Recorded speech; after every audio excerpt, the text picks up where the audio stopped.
31st year as head coach. Feels great. You know, I look at all the moving around by both players and coaches, and I'm proud that my university has taken good care of me, and I think I've taken good care of my university. And it's not a job, it's a family affair. It's what I always dreamed. It's what I felt like when I was in the UP. It was what I wanted in a job. You know, I wanted relationships. I don't want this junk that's going on right now where it's all transactional. And that goes from coaches to players. So what Michigan State means to me, what I think I mean to Michigan State, is the way good deals are supposed to be. They're two-way streets. And that's what I got going for me right now, for whatever time that lasts. It's getting harder because we're in a transactional society, you know, and you get what you earn. If you don't earn it, you're probably not getting it if it's worth anything. So relationships mean everything to me. And the day that they mean nothing here, which it's getting closer to, I won't be here.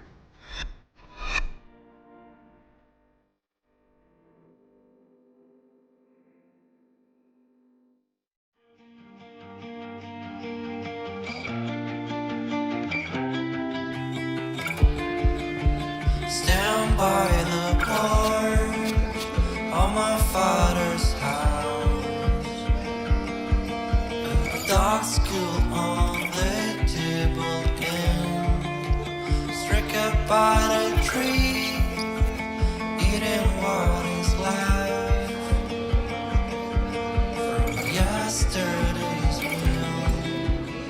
Every week we gotta tape the floor, just to kind of, it allows the players to kind of get a better idea on where they need to be. We'll do a bunch of different stuff before practice, fill up waters.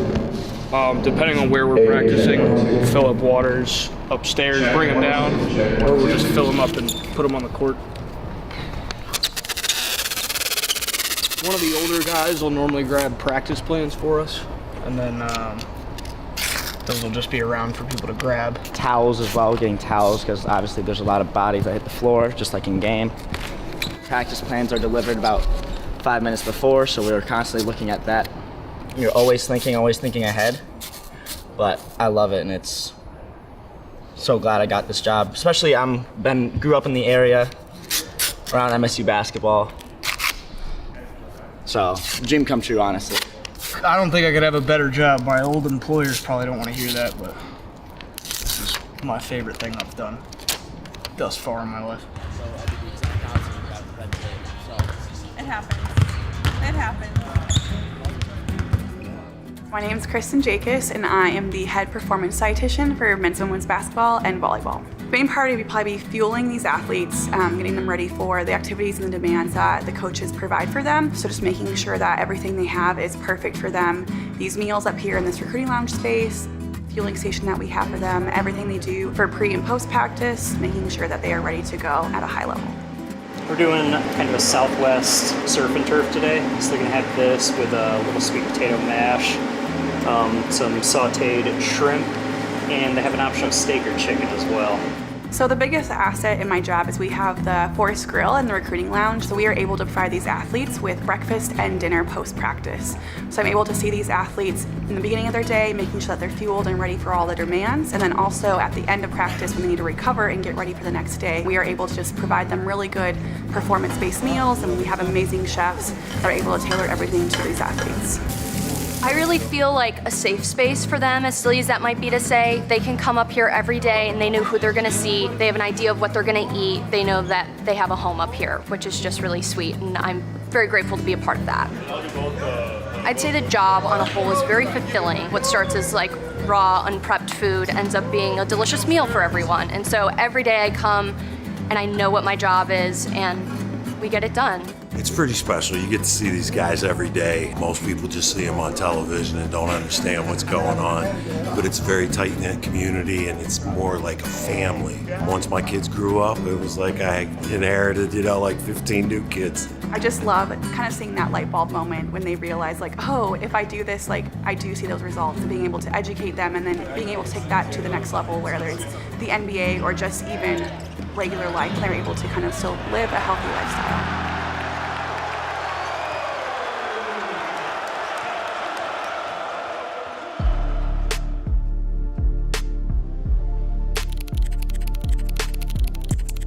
pulled some clips from last night's game.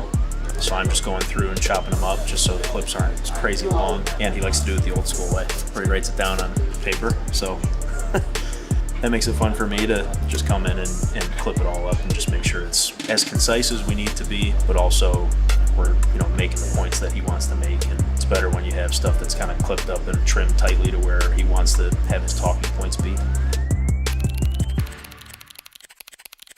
I started as a student manager here in 2015, worked here for 4 years, was fortunate enough to be part of Big Ten championship teams, Big Ten tournament championship teams, 2019 Final Four. I knew coming out of high school that my playing days were over, so I knew that my path to get into coaching was through the video room. Fears for three. Great! And a 3-0 start to the season for the defending Big Ten regular season champs. The most difficult part of this job is probably the time spent. You're the first one to see all the film when it happens. The student managers do a great job cutting it all up. We have to make sure that everything is prepared for the coaches to see, for our players to see when we get into scouting. Time management is incredibly important. Good floater. Go ahead, keep 2 hands. I think it's really important as a staff to show your players your commitment level. You can't expect to come down on the floor and start yelling at guys to play harder and to spend more time watching film and spend more time working on their game. If they don't see you upstairs working with other people, working on your film or whatever it is that your job is, and I think they see the relationship that we all have with each other, and I think they realize that, okay, this is a family atmosphere here. And it's not just the 15 guys on the floor, it's the 40 plus people that are working up in that office every day. Everybody has a piece of this program. Everybody's a huge piece of this. And if one piece falls out of line, it could all tumble. Coach talks about it. If the head dies, the body follows. Every day, there's an opportunity to be an important piece of this program. Whether you're a student manager or you're the head coach or you're a player or you're the video guy or you're a GA, whatever it is, everybody has to take into consideration when you walk in the door, what am I doing to help this program win? What's the schedule tomorrow? My name's Andrew Hank. I'm the director of basketball operations for the men's basketball team. I spent a year with the Cleveland Cavaliers in their ticket sales department, and then I worked in the NBA equipment world for 6 years. So I was an assistant equipment manager for the Pistons for 2 years, and then got the head equipment job for the Lakers for 4 years. This job opened up here a few summers ago, and I couldn't pass up the opportunity to come back home. My main responsibilities would be just the day-to-day team logistics and getting everybody from point A to point B. There are a lot of phone calls and texts behind the scenes that people don't see. If I'm not being noticed, if nobody's saying my name on a day, that's a good day for me. If people are looking for me and calling me and texting me, then there's problems. Welcome to the Big Apple, the site of the State Farm Champions Classic this year. Madison Square Garden is the home for 4 iconic college basketball programs on what is annually one of the biggest and the most fun and special events and nights on the college basketball calendar. Let's celebrate each other.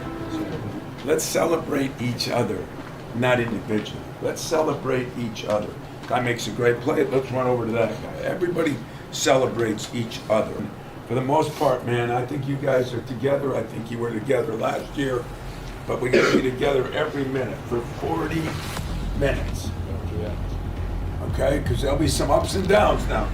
You've beaten a damn good team one time, but that doesn't make us. So nobody questions what you're doing. You're in a program that's played the best the whole time I've been here. So let's go and kick some ass. Coaches love bringing their teams to this city, to this arena, to this kind of an environment, Jay, to play in this caliber of a game. A little give-and-go Chandler down low, head fake, and off the glass, up and in, right over and around, over. And the Kentucky bigs are really good passers. There you saw an example of that.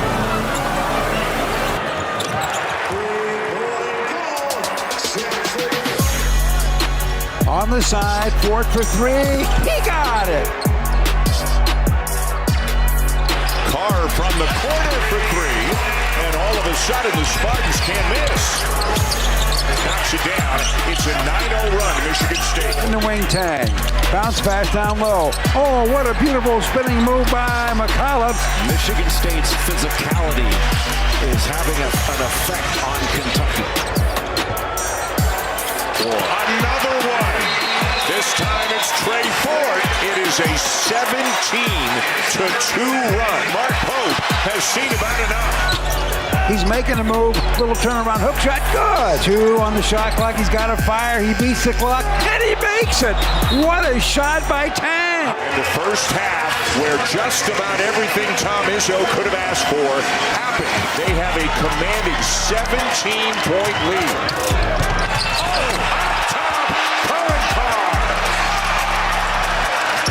Ford. And another basket in transition, this time it's Kohler. And it's knocked away by Fears. We're going the other way. Now the Tang open for a 3 in the corner. Tang with a corner 3. And what a swing that is for the Spartans. It's almost like Kentucky's a little shell shock. Michigan State running away with it here late. 𝐀𝐫𝐭𝐒𝐤𝐥𝐲 has it. Bounce pass, Ward. Oh, another slam dunk. It's been really a clinic in just about every avenue. Impressive outing by Tom Izzo's team here tonight. All Michigan State as they dominate for the vast majority of the night. To have this kind of night in this building against the Blue Bloods, what's this feeling like? It's special, man. It's what college basketball is all about, man. I'm so glad I got to share with everybody, and everybody had the game, man. Congratulations, guys. Thank you. I'm fortunate. I got a lot of people that are great. That's what happens when you have a culture. That's what happens when you stay in the same place. That's what happens when there's relationship. I want to share things with our people, so I let them come in because they've done a lot for us. The trip's been great. We have a superstar here in Plexico Barros. He was a great player here in football.